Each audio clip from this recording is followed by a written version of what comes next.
అధ్యక్ష ఓసారి కొన్ని అవకాశాలు వస్తూ ఉంటాయి. కొంతమంది సద్వినియోగం చేసుకుంటూ కొంతమంది చేసుకోలేరు. నేను ఎప్పుడూ ఒకటే అంటాను.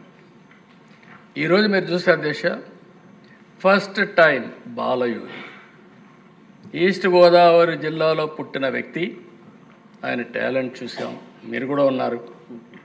ఎన్డీఏ ప్రభుత్వంలో స్పీకర్గా పెట్టుకోమని ఆనాటి ప్రభుత్వంలో వాజ్పేయి గారు రిక్వెస్ట్ చేస్తే రెండు ప్రభుత్వాలకు కూడా సయోధ్య ఉండాలి, కనీసం మీరు మంత్రులు తీసుకోకపోతే పోయారు, ఒక స్పీకర్ని తీసుకోమని తెల్లవారితో నిర్ణయం చేసి ఆయనకు ఇన్ఫార్మ్ చేశాం. మొట్టమొదటిసారిగా లోకసభ స్పీకర్గా ఒక దళితుడిని చేసిన పార్టీ తెలుగుదేశం పార్టీ. బ్రహ్మాండంగా రాణించాడు. గోదావరి ట్రైన్లో వచ్చి నా దగ్గరకు వచ్చినాక ఫ్లైట్ ఎక్కిపోతానంటే నువ్వు వెళ్ళమని చెప్పిన తర్వాత ఢిల్లీలో ఫ్లైట్లో ఉన్నాడు. ఫ్లైట్లో ఉంటే దిశ వాజ్పేయి గారు ఫోన్ చేసి మీరు ఇప్పుడన్నా ఒప్పుకోండి, 10:30కి నామినేషన్ వేయాలి, 12 గంటలకు 11:30 12 గంటల టైం కూడా అయిపోతుందంటే అప్పుడు నేను అన్నాను ఓకే నేను చెప్తానని చెప్పి మళ్ళీ ఫోన్ చేసి ఓకే అండి బాలయోగి గారికి ఇస్తున్నా అని చెప్పి బాలయోగి గారు ఫ్లైట్లో ఉంటే ఎర్రంనాయుడు గారికి ఫోన్ చేసి పిఎం గారు అని ఇది చేశారు, మీకు ట్రాఫిక్ అంతా కూడా క్లియర్ చేస్తారు, ప్రత్యేకమైన లైన్ ఇస్తారు, ఇమ్మీడియట్ దిగతానే తీసుకుపోయి నామినేషన్ ఇప్పించమంటే ఎగ్జాక్ట్గా 5 నిమిషాలకు ముందు పోయి నామినేషన్ వేశారు అధ్యక్ష. బట్ ఒక దళిత ఒక ఎస్సీ బిడ్డ బ్రహ్మాండంగా రాణించి మొత్తం దేశమంతా కూడా మెప్పించే స్థాయికి ఎదిగారంటే అదే తెలుగుదేశం పార్టీ, తెలుగు గడ్డ గర్వపడుతుందని చెప్పి కూడా నేను మీకు తెలియజేసుకుంటున్నాను. ఇదే మరుగు అధ్యక్ష 99లో మీరు కూడా ఉన్నారు, మీరు కూడా మంత్రి. ఆ రోజు ప్రతిభా భారతి గారిని స్పీకర్ చేశాం. ఒక మహిళ, ఒక దళిత మహిళని స్పీకర్ చేస్తే ఏ విధంగా ఉంటుందో ఆలోచించి మనం చేశాం. ఆ రోజు కూడా మీరు చూస్తే తెలుగుదేశం పార్టీ మొట్టమొదటిసారిగా ఒక దళిత మహిళని అసెంబ్లీ స్పీకర్ చేసిన ఘనత కూడా మనకు దక్కింది అధ్యక్ష. ఇంకొక పక్క అధ్యక్ష ఆ రోజు ఈ రెండే కాకుండా కాకి మాధవరావు ఎవరో అంతవరకు ఎస్సీలు చీఫ్ సెక్రటరీ కాలేదు, అవుతారని కూడా ఊహించుకోలేదు వీళ్ళు. కానీ ప్రమోట్ చేయడమే కాకుండా కాకి మాధవరావు గారిని చీఫ్ సెక్రటరీ చేసి మళ్ళీ ఏదైతే పంచాయతీరాజ్ లోకల్ బాడీ ఎలక్షన్స్ కోసం స్టేట్ ఎలక్షన్ కమిషనర్గా చేశాం అధ్యక్ష. ఇంకో పక్క అధ్యక్ష అదృష్టం ఒకసారి ఎన్టీ రామారావు గారు నేషనల్ ఫ్రంట్ చైర్మన్గా ఉన్నప్పుడు అంబేద్కర్ గారికి భారతరత్న వచ్చింది. ఆయన కృషి మనం ఎప్పుడు మర్చిపోలేమని చెప్పి ఇంకొకటి అధ్యక్ష మీరు ఒకసారి చూస్తే మళ్ళీ ఎన్డీఏ గవర్నమెంట్లో అంబేద్కర్ గారి ఫోటో పార్లమెంట్లో పెట్టే పరిస్థితికి వచ్చింది. అంటే ఇవన్నీ కూడా ఒకసారి జరిగినప్పుడు మనకు కూడా ఒకసారి తృప్తి, ఒక సాటిస్ఫాక్షన్, మనం కూడా భాగస్వాములు అని చెప్పి ఆనందం అధ్యక్ష.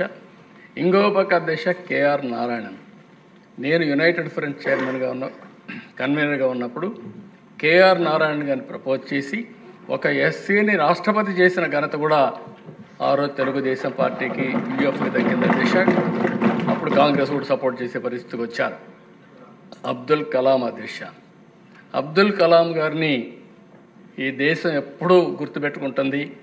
అలాంటి వ్యక్తిని వాజ్పేయి గారి సహకారంతో ఎన్డీఏ గవర్నమెంట్లో ప్రెసిడెంట్ ఆఫ్ ఇండియా చేసిన ఘనత కూడా మనకు దక్కుతుంది.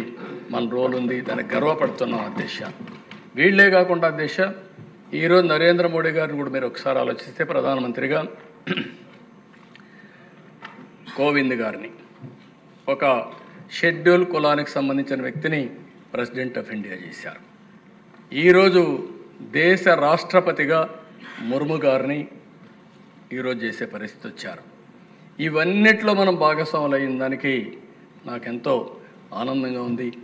అందుకనే అధ్యక్ష ఈరోజు నేను చెప్తున్నా ఇక్కడుండే మెంబర్స్కి అందరికీ తెలుగుదేశం పార్టీ ఎన్డీఏ కూటమి జనసేన తెలుగుదేశం బీజేపీ ముగ్గురం కలిసి ఒకటే హామీ ఇస్తున్నాం. ఈ ఎన్డీఏ అందరికీ సామాజిక న్యాయం చేయడానికి కట్టుబడి ఉన్నామని మరొకసారి అందరికీ విజ్ఞప్తి చేస్తున్నాం. చెప్పాను. ఏదైతే ఈరోజు మనకు సెన్సస్ కావాలి, సెన్సస్ వస్తే ఆ సెన్సస్ ఆధారంగా జిల్లాల వారీగా రిజర్వేషన్స్ పెట్టే పరిస్థితి వస్తుంది.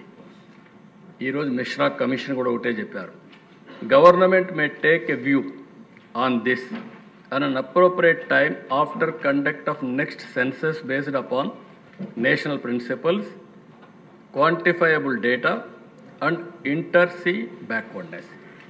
అంటే నెక్స్ట్ ఏదైతే సెన్సస్ వస్తానే దాన్ని బేస్ చేసుకొని జిల్లా వారీగా పెట్టడానికి దాన్ని కూడా ఏమన్నారంటే there have been request to fix the percentage of reservations to the sub-classified groups by taking district as a unit.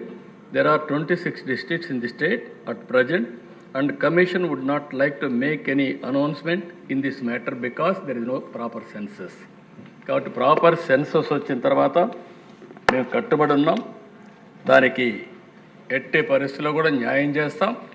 ఈ ప్రభుత్వం సామాజిక న్యాయం జరగాలని, అందరికీ న్యాయం చేయాలనే ఉద్దేశంతోనే ఈ ప్రభుత్వం ముందుకు పోతున్నామని చెప్పి కూడా నేను మీకు తెలియజేస్తున్నాను. ఇప్పుడే స్వామి గారు కొన్ని విషయాలు చెప్పారు, నేను అవన్నీ పోవడం లేదు. గడచిన ప్రభుత్వం 5 ఏళ్లలో ఒక్క పైసా ఖర్చు పెట్టకపోతే ఈ ప్రభుత్వానికి ఆర్థిక ఇబ్బందులున్న ఎస్సీల కోసం 804 కోట్ల అవుట్లేతో 340 కోట్ల రూపాయలు సబ్సిడీతో గవర్నమెంట్ గ్రాంట్తో ఎకనామిక్ సపోర్ట్ స్కీమ్స్ తీసుకొచ్చాం. సబ్ ప్లాన్ పూర్తిగా రద్దయ్యే పరిస్థితి వచ్చింది. 14-19 సబ్ ప్లాన్ పర్ఫెక్ట్గా అమలు చేశాం. ఇందులో కూడా దిశ మీరు ఒకసారి చూస్తే అప్పట్లోనే ఎస్సీ సామాజిక వర్గానికి, మాల సామాజిక వర్గానికి, మాదిగ సామాజిక వర్గానికి జనాభా దామాషా ప్రకారం ఆర్థిక వనరులు కూడా అప్పుడే కేటాయించాం. ఈరోజు మళ్ళీ ఈ కార్యక్రమం వల్ల 22,000 మంది బెనిఫిట్ అయ్యే పరిస్థితి వచ్చారు. నేషనల్ ఏదైతే ఫైనాన్స్ డెవలప్మెంట్ కార్పొరేషన్ ఉందో అది కూడా ఒక్క పైసా తీసుకురాకుండా మన ఎస్సీ ఫైనాన్స్ కార్పొరేషన్ కూడా క్లోజ్ చేసే పరిస్థితి వచ్చారు. ఈరోజు 5 వీళ్ళు బకాయిలు పెట్టి వెళ్ళిపోయారు. ఆ డబ్బులు కట్టకపోతే డబ్బులు ఇవ్వమంటే 5 సంవత్సరాల్లో పాత బకాయిలు చెల్లిస్తామని అగ్రిమెంట్ ఇచ్చి ఎంఓ ఇచ్చి ఒక ఎంఓ వాళ్ళ డబ్బులు కూడా కట్టి మళ్ళీ డబ్బులు రెగ్యులరైజ్ చేశాం. దీనివల్ల చాలా వరకు మళ్ళీ ఎస్సీలకు న్యాయం జరిగే పరిస్థితి వస్తుంది. కొంతమంది రిక్వెస్ట్ చేశారు, ఇప్పుడే మాల సామాజిక వర్గానికి చెందినవారు కానీ, మాది సామాజిక వర్గానికి చెందినవారు కానీ ఆర్థికంగా కూడా పైకి తీసుకొచ్చే కార్యక్రమాలు ఇమ్మని చెప్పి కోరారు. ఈ ప్రభుత్వం కట్టుబడి ఉంది. ఓసారి వాళ్ళ కుల వృత్తుల వల్ల కొన్ని పనులు ఇచ్చే అవకాశం ఉంటుంది. ఏమేం చేయాలని నేను ఆలోచించి తప్పకుండా దీనికి శ్రీకారం చుడతామని చెప్పి కూడా మాల సామాజిక వర్గానికి కానీ, మాదిగ సామాజిక వర్గానికి కానీ, రెల్లి సామాజిక వర్గానికి కానీ, కడాన బుడగ జంగం సభ్యులకు కూడా విజ్ఞప్తి చేస్తున్న దిశ. ఇప్పుడే మన మెంబర్స్ అందరూ చెప్పారు, ఈరోజు బుడగ జంగం చూస్తే ఎక్కడికి పోయినా వీళ్ళు చాలా పెద్ద ఎత్తున వీళ్ళది కూడా ఒక విచిత్రమైనటువంటి సమస్య. మీరు ఒకసారి చూస్తే దిశ 1950 రాజ్యాంగ ఉత్తర్వు ప్రకారం బేడ జంగం కులాన్ని పూర్వపు మద్రాసు రాష్ట్రం షెడ్యూల్ కులాల్లో చేర్చలేదు. మనం మెడ్రాస్ ప్రెసిడెన్సీలో ఉన్నాం. కానీ అది పూర్వపు హైదరాబాద్ రాష్ట్రం షెడ్యూల్ కులాల జాబితాలో చేర్చబడ్డారు. 56లో షెడ్యూల్ కులాలు మరియు షెడ్యూల్ తెగల జాబితా ఆర్డర్ 56లో బేడ జంగం కులాన్ని ఆంధ్రప్రదేశ్, తెలంగాణ ప్రాంతంలోని 10 జిల్లాలకు మాత్రం చూపించారు. 76 షెడ్యూల్ కులాలు మరియు షెడ్యూల్ తెగల ఉత్తర్వుల చట్టం 1976 ప్రకారం బేడ జంగం కులానికి ఎటువంటి ప్రాంత పరిమితి లేకుండా రాష్ట్ర వ్యాప్తంగా సమైక్య ఆంధ్రప్రదేశ్ మొత్తం వర్తింపజేశారు, ఎస్సీలో చేర్చారు. 2002లో 1976 సవరణ రాజ్యాంగ ఉత్తర్వులు చట్టం 2002 ద్వారా రద్దు చేశారు. దీని ద్వారా తెలంగాణ ప్రాంతంలోని జిల్లాలకు చెందిన బేడ జంగం కుల ప్రజలు మాత్రమే ఎస్సీ హోదాను పొందేందుకు అర్హులని చెప్పి ఇచ్చారు. 2014 వచ్చే కొంత దిశ ఆంధ్రప్రదేశ్ రాష్ట్రాన్ని తెలంగాణ రాష్ట్రాలుగా రీఆర్గనైజేషన్ చేసే సమయంలో బేడ జంగం కమ్యూనిటీని ఆంధ్రప్రదేశ్ రాష్ట్రానికి సంబంధించిన షెడ్యూల్ కులాల జాబితా నుండి తొలగించినట్లు ఆంధ్రప్రదేశ్ రీఆర్గనైజేషన్ చట్టం 2014లోని 5 షెడ్యూల్లోని సెక్షన్ 28 ద్వారా ప్రకటించారు. ఈరోజు పాపం వాళ్ళు చూస్తే ఏ కులంలో కూడా వాళ్ళు లేరు. బీసీల్లో లేరు, ఎస్సీల్లో లేరు, ఎక్కడా లేరు, క్యాస్ట్ సర్టిఫికేట్ ఇవ్వడం లేదు. చాలా అవస్థపడుతున్నారు. దీనికి ఒక కమిటీ కూడా వేసాం అధ్యక్ష. ఆ కమిటీ కూడా అప్పట్లోనే ఒక రిపోర్ట్ కూడా ఇచ్చారు. జేసీ శర్మ ఐఏఎస్ 1 మ్యాన్ కమిషన్ వేసాం. ఆయన ఒక రిపోర్ట్ కూడా ఇచ్చాడు. ఆ రిపోర్ట్ని తీసుకొని కొంతవరకు ముందుకెళ్ళాం. కానీ ఇది ఉంది. ఈరోజు నేను ఈ సభలో ఒక ప్రత్యేకమైన తీర్మానం పెడుతున్నాను అధ్యక్ష. ఈ తీర్మానం ద్వారా కేంద్రానికి పంపించి కేంద్రాన్ని ఒప్పించి బుడగ జంగాన్ని కూడా ఎస్సీలో చేర్చడానికి అన్ని విధాలా ప్రయత్నం చేస్తాం. అదే సమయంలో ఈ బుడగ జంగాన్ని ఏ గ్రూప్లో, ఎందుకంటే మొత్తం వీళ్ళు ఉండేది కొద్దిగానే ఉన్నారు, ఏ గ్రూప్లో కూడా మనకు ఆ ఫ్లెక్సిబిలిటీ పెట్టాం. కాబట్టి వీళ్ళని ఏ గ్రూప్లో పెట్టడానికి ఈ ప్రభుత్వం అన్ని విధాల ప్రయత్నం చేస్తుందని వారందరూ కూడా హామీ ఇస్తూ ఈ తీర్మానాన్ని ఏకగ్రీవంగా మీరందరూ బలపరచవలసిందిగా, ఆమోదించవలసిందిగా కోరుకుంటున్నాను. ఇది అల్టిమేట్గా దిశ. ఈరోజు మీరు చూస్తే చరిత్రలో రామచంద్రరాజు కమిషను, లేకపోతే జస్టిస్ పొన్నయ్య కమిషను, పాత ఒకసారి చూస్తే కృష్ణమాదిగా ఎట్లట్లా ఇది చేశాడు.